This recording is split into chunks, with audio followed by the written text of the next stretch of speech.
I first became acquainted with Wendy. I first met Wendy in conversations around and reading her previous book, Stars at Dawn, which was a really important contribution in the kind of recovery and reclamation of the stories of women in early Buddhism. And I have used this book in my classes, some of my classes at Naropa University. And the importance of that work really lies, I think, in how it sheds light on the first generation of Buddhist women and these forgotten narratives as a missing piece in a sort of larger quilt of Buddhist history. And I love that in this current book, the metaphor of quilting comes out. You talk about that in the introduction, and it's a very sort of feminine art form. And I love that you use that metaphor in the introduction. And so Wendy's work is really draws on a lot of primary sources that tell us about the women in the life of Siddhartha, who became the Buddha, and the hidden stories. And this current book, which is about the woman who raised the Buddha, his stepmother, auntie, foster mother, are some ways that she's been, I think, marginalized or as a, she's often a kind of afterthought. And I think this book is really working to kind of address that marginalization. And so, Wendy, I just want to introduce you and thank you for writing this book, for piecing together, for quilting this patchwork together of these stories. And maybe, you can give us a little introduction. And then my first question to you is about this marginalization of the woman who raised the Buddha, and share some of what motivated you to patch together her life story. And then if possible, I have a follow-up question to that question. So welcome. Thank you. Thank you, Amelia. And thank you, Stephanie. And thank you, Boulder Bookstore. And thank you for the introductions to my books, both of them. It struck me about 10 years ago. I've been a Buddhist practitioner for much longer than that, but it struck me very clearly about how one-sided the Buddhist story was. And that wasn't a particularly original observation, but I had a background in Sanskrit and I had time in my life, and I decided to circle back to some of the graduate school work I had done and some of the stories I'd read and develop these and see what more I could find. To see what more I could uncover, because I just couldn't accept that women really didn't exist essentially in the Buddha's life story. So I began this research into the Pali and Sanskrit literature, and some of this, I found many stories, by the way, many stories, and I feel so fortunate that we have enough that survived, that there was enough to put in 2 books. But one thing that surprised me is some of the stories were not even that hidden. They had just never been pulled out. For example, one of the more familiar biographies of the Buddha is the Lalita Vistara. And it's a huge, long piece. And I'd read bits of it, but reading it cover to cover, you find there are stories of women. There's stories of women empowered with agency, not a lot. And there are just stories that fill in the blanks about the Buddha's life and his interaction with his mother and mothers. Actually, he had 2 mothers. So I was also curious that these stories had never been pulled out. It was almost like, well, they were repressed or marginalized 2,500 years ago, but they continued to be, even in modern scholarship. So there I was going through all this literature, just pulling out stories as I found them, and then using the quilting metaphor, finding all these patchwork pieces. And there I was as the writer needing to put them all together. So Mahapajapati, this Buddha's adoptive mother, is the word I prefer with her. And once I use that word once, I just call her his mother, because she is really the only mother he ever knew. After I'd finished my first book, I realized there was still a tremendous amount of material. So I dug more deeply into Mahapajapati's life story, because she was so instrumental to the foundations of Buddhism. And the more I found out about her, the more that really became clear to me. She was so instrumental. The Buddha couldn't have done it alone. He declared he wanted a fourfold assembly of equally women and men, monastic and lay. And he couldn't have done that. He couldn't have brought forth the women if he hadn't had a female co-creator, essentially. That's what I really feel she was. And she was the co-creator, not just for the monastic women. And I found that out too. She established actually the first lay women's community as well, chapter 5 of my book. So she really brought half of the fourfold community, or Sangha, as it's been called now, to the Buddha, or she made it so, she made it possible. And I just think that shouldn't be forgotten. So that became the focus of my work, finding those stories. Traditionally, there's one data point on Mahapajapati, and that is she was the first Buddhist nun. And oh, by the way, she'd been his mother. Well, that doesn't even happen until she's about in her late 60s. So my question is, wow, all we know is she was ordained in her late 60s. For 60 years, she was a girl, a mother, a sister, a queen. You know, what can we find out? And I actually am pretty pleased with how much material there was. And yet I'll also say translation is happening across the globe right now, and it's wonderful. There's so much translation, and I'm excited that there will be more stories. But I put together what I found, and what I found mostly in English. I was working with scholars in other languages, but I was pulling from the Burmese, the Tibetan, the Pali, the Sanskrit, whatever I could find that had mostly been already translated. So in terms of why she was marginalized, I think that's an old story. I think that's a story familiar across the world about why women are marginalized. She was a very powerful person and a very important person. And I think that's probably why she was marginalized, you know. So I think what happened, what I would say when the Buddha passed away, I think he established this blueprint for this kind of this egalitarianism across women and men, monastic and lay, in his lifetime. But with his passing, the monastic men took control of his legacy, essentially. I mean, look at the first council. Look at, you know, they basically took control of his legacy. And that's when things started to get remembered in certain ways and eventually recorded in certain ways. And I think, honestly, they didn't feel the stories of the women were probably very relevant. And now, of course, we disagree with that. There's a piece that I wanted to ask you about life stories, and how a lot of Buddhist life stories are about the liberation, the path of liberation, and that generally a lot of Buddhist life stories are the sort of hero's journey, the journey of the young man reaching enlightenment. And some of the power I find in the stories, but in both of your books, and in this book and in your previous books, but this one particularly is a model of a Buddhist life story that it's a path of, it's a woman's path, it's a lay woman's path, and it's a mother's path. Mm-hmm. And I wonder if you might just talk a little bit about this model of a spiritual path for a mother, for a lay woman. Mm-hmm. Yes.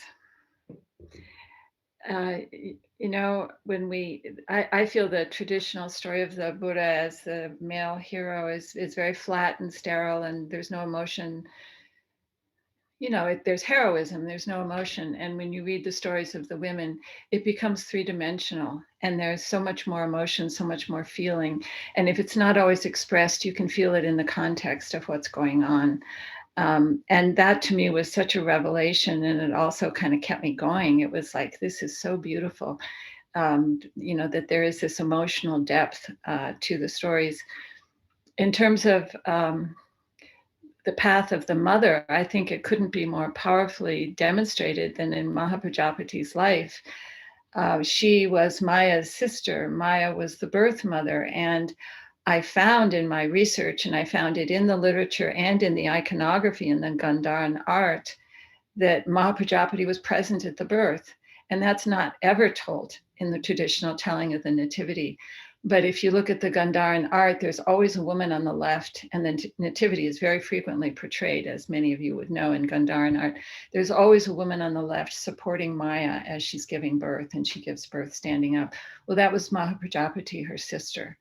And that is corroborated in Burmese sources that came from the Pali, but have been lost in the Pali that we're familiar with. that was Mahapajapati. So her role as a mother really began with the birth of the Buddha. I mean, who knew that 7 days later Maya would be dead? But she was the only mother he ever knew, and she took him and breastfed him and really became his mother. And so we see this loss, this grief right from the beginning, which is never the way the Buddha's story is told, but there's this mixed message in the beginning. There's the celebration of the birth of the Bodhisattva, and yet there's this huge loss. Well, that's the way women would tell the story, and that's not the way that it's come down to us. And going through his childhood, there are very few stories. I hope that there will be more someday, but whenever we find the stories of the little Buddha and his mother, Mahapajapati, they're very tender and loving, very, very loving. And he calls her mother, and she calls him her son. And there's never any equivocation about that. And I find that really important and very moving. That her path as a mother was so devoted. It wasn't like she was a token mother who was the queen and he was raised by nannies in the women's quarters. I mean, he was raised in the women's quarters, but the stories show her always as a very loving, engaged mother. When he leaves home, there are stories of her grief that are just overpowering as a reader. They bring you to tears of her grief. And it's what I differentiate about her grief in those circumstances is it's not the grasping attachment grief of, say, a wife like Yashodhara is more grieving because how could you do this to me? But Mahapajapati is grieving because she's really worried about him. It's not that she can't let him go, but how is he going to go from a life of a prince to a life of a beggar? She just can't wrap her mind around that. So we see this unconditional, really deep mother's love all the way through the stories. And I didn't expect that. I didn't know what to find.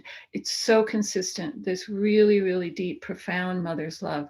And it follows through. I mean, I can give you many examples. They're in my book. You have to read it. But there are different times they speak to each other, the Buddha and Mahapajapati. And she says to him, I could read a passage, but we might not have time. I've given to you what every mother gives her child, and she uses the image of mother's milk as the symbol of what a mother can give, the ultimate gift. Really, within samsara, love is the mother's love and the mother's milk. And the Buddha says to her, well, and she acknowledges that he's given her the Dharma milk. And that's the ultimate Dharma love. But there's a certain parity there that within samsara, she's given the ultimate and he's given her the ultimate on the Dharma side. And you see that in several places when you go through the stories from different traditions, that thread of a story between them, this, I call it sort of their duet. There's this beautiful kind of exchange they have about, I've given you everything, well, I've given you everything. And it's really kind of a love story almost between a mother and a son. So then she does become a nun. So we see this trajectory of her life, and she's totally immersed in Dharma and becomes, of course, the teacher and preceptor to the women. So I think there's so much to learn for women to learn in her story. There's everything. There's her as the laywoman. There's her as dealing with a really difficult son. I mean, he's really difficult when he's leaving home, and she's tearing her hair out. Both of the parents are, just like parents do. And then when he finally returns as the Buddha, no longer Siddhartha, her whole world opens up again. And her son is home. Now he's the Buddha, but she'll take him anyway. She can get him. He's her son. And I think there's so many messages in there for women and for mothers and for parents. You don't have to be ordained to find a pathway in these stories, which I found important because I am not a nun and don't plan to be. And these stories meant a lot to me as a practitioner. Yeah, thank you. That actually leads nicely into my next question, which is her as a teacher in her own right. And there's a couple of there's 2 chapters in your book that I wanted to highlight that. First, in chapter 5, the Buddha's he's returned, so he's come back to Kapilavastu, and the women are excluded from his teaching. So he's come back and he's enlightened and he's giving these teachings, but the women aren't allowed to go. And they're not impressed by that. And there's one minister and his wife remarks that the arising of the Buddha in the world is only for the sake of men. And this minister goes, no, no, no, you should hear what he has to say. You should see for yourself. And of course, she can't because she's not allowed. And then the minister, after hearing this from his wife, has this realization, and he, in a sort of moment of allyship, he ends up advocating for his wife and the other women with Mahapajapati to be able to go and hear the teachings of the Buddha. And I wonder if you could share a little bit more about her as a teacher in her own right, and the other women who eventually ordain. And in chapter 10, again, she advocates for them to ordain. And so there's I wonder if you might share some more about her as a teacher. Okay, yeah. That story you just recounted, I found astonishing and wonderful because it's a huge missing link. We hear normally that she led 500 women to ask for ordination. There's no context or backstory. And I found a lot of context, but also the backstory is they had already been practicing as lay women. And this story really tells that. It's only found in the northern sources. It's found in the Tibetan Kanjur and several other places. But the first time the Buddha returns to his hometown, Kapilavastu, which he always said he would do, and he left, he said, I will be back. A lot of people don't realize that, but he wanted to come back to give them the gift of Dharma, but he had to first find it out. He comes back, and I was astonished to read this story the first time, but the women were not allowed in the teachings. And that had nothing to do with the Buddha, I want to say that. It was more a convention in the Sakya tribal traditions that men could go to these types of assemblies, apparently, but not women, at least in these stories. So as Amelia was saying, the husband comes home and he's so excited. He had this great Dharma teaching and he says, you should hear what the Buddha has to say. And she goes, he's clueless, right? She says, wait a minute, we can't, by the way, go to the teachings. So what unfolds is really beautiful. And in one story, her husband kind of goes to Mahapajapati to try to pave the way. Another version of the story, the women kind of collectively go to Mahapajapati because realize she's got the ear of the two most powerful men, right? She's the wife of the king and she's the mother of the Buddha. So no one's better positioned than she is to speak on their behalf. But what I really woke up to in that story is the agency of the 500. And we normally think of them as, the followers. They're unnamed. They're this sort of mass of women who follow behind the one named woman who's Mahapajapati. And here they're not named, not even, I believe, the minister's wife is named. But what we do hear is their voices. They speak to Mahapajapati. And actually, I think I can read a short piece. And they have the wherewithal to say, we want to be in those teachings. Can you help us? So it wasn't the other way around. And I think that should be remembered. And that sort of agency is a thread that follows through also for ordination. Mahapajapati wasn't dragging them along. They were in a collective of women who were consulting with each other and figuring this out together. And we hear her voice mostly because she is the quote unquote leader, but I think of them really as a collective of women in this situation. So I'm just going to read if I can find it quickly. So this is what's that? And she was their teacher. I mean, she was the teacher of these. I mean, you talk about how she's their Dharma teacher, these women.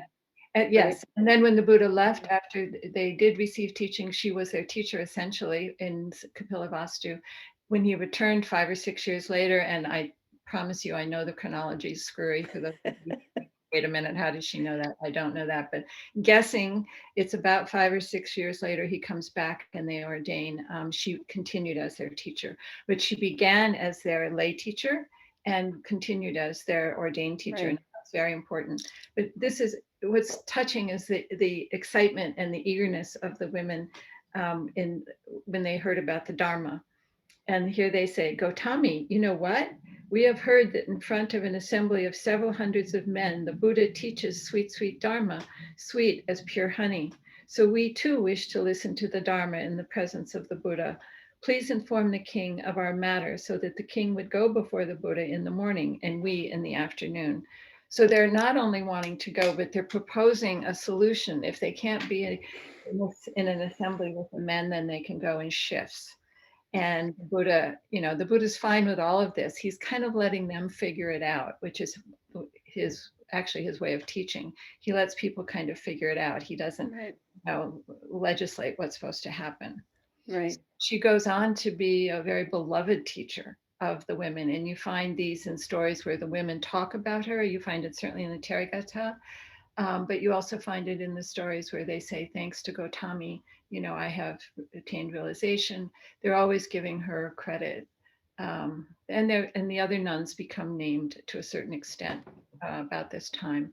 But it's very consistent how beloved she is by the women, and how there's never any arrogance from her. There's never any imperiousness that she was the queen Right. or the mother of the Buddha. She's always speaking with them with their voice, and it's always very beautiful.